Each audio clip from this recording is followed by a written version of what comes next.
आशा करता हूँ आप लोग बहुत अच्छे होंगे।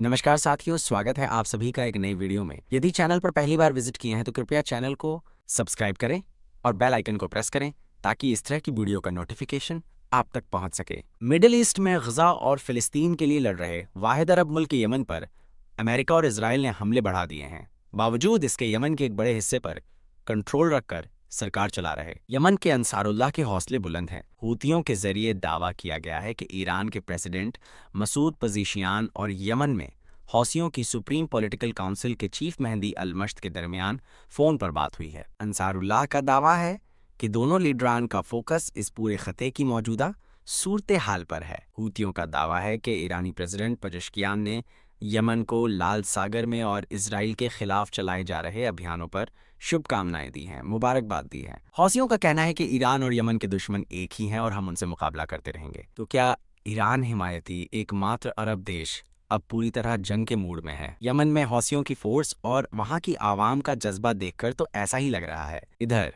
व्हाइट हाउस की प्रेस सेक्रेटरी कैरोलिन लेविट ने यमन पर अब तक किए गए कुल हमलों की तादाद 200 से ज्यादा बताई है। मीडिया रिपोर्ट बता रही है कि अंसारुल्लाह के खिलाफ अमेरिकी कार्रवाई में न्यूक्लियर बम्बर B-2 भी हिस्सा लेने लगे हैं, लेकिन अंसार उल्लाह शायद झुकना नहीं जानते। तारीख बताती है कि सऊदी को वो साल 2015 से 2022 के बीच पानी पिला चुके हैं। हत्ता कि सऊदी ने ईरान से उन्हें रोकने की गुजारिश की थी और इसके बाद हूतियों से हमेशा सीधी जंग से तौबा कर ली। एक्सपर्ट बताते हैं कि उस दौरान भी सऊदी को अमेरिका का भरपूर सपोर्ट था। बावजूद इसके वो अंसार उल्लाह को हिला नहीं पाए थे। मिडिल ईस्ट के जानकारों की माने तो यमन के इन जदी शियाओं या अंसारुल्लाह को सिर्फ एक मुल्क ही समझा सकता है और वो है ईरान। बीच में तो ये भी चर्चा रही कि प्रेसिडेंट ट्रंप चाह रहे थे कि ईरान पर इतना प्रेशर बनाया जाए कि वो यमन के हूतियों को रुकने के लिए कहे, लेकिन फिलहाल ना तो ईरान किसी दबाव में आया है और ना ही हौसी जंगजू रुक रहे हैं। खबरें बता रही हैं कि उन्होंने लाल सागर में खड़े अमेरिकी aircraft carrier USS Harry S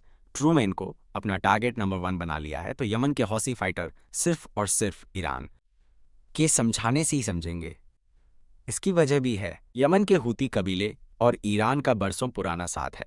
कहा जाता है कि ईरान में 1979 से हुए इस्लामिक रेवोल्यूशन के वक्त से ही मौजूदा Houthi chief Abdul Malik al Houthi का खानदान जुड़ा हुआ है। उनके दादा अल हूती ने भी ईरान के आयतुल्लाह खुमैनी को उस वक्त सपोर्ट किया था। आरोप लगता है कि ईरान हिमायती इन जदी शियाओं को ईरान से ही हथियार और ट्रेनिंग मिलती है। ईरान में IRGC यानी पासदराने इस्लाम के कई अफसरान यमन में हूतियों के कंट्रोल वाले इलाकों में तैनात हैं। हालांकि ईरान इससे इनकार करता रहा है और हूती हुकूमत को सिर्फ तस्लीम करने की बात करता है। बहरहाल ईरान अगर रोके तो ही हूती अमेरिका के खिलाफ हमले रोक सकते हैं।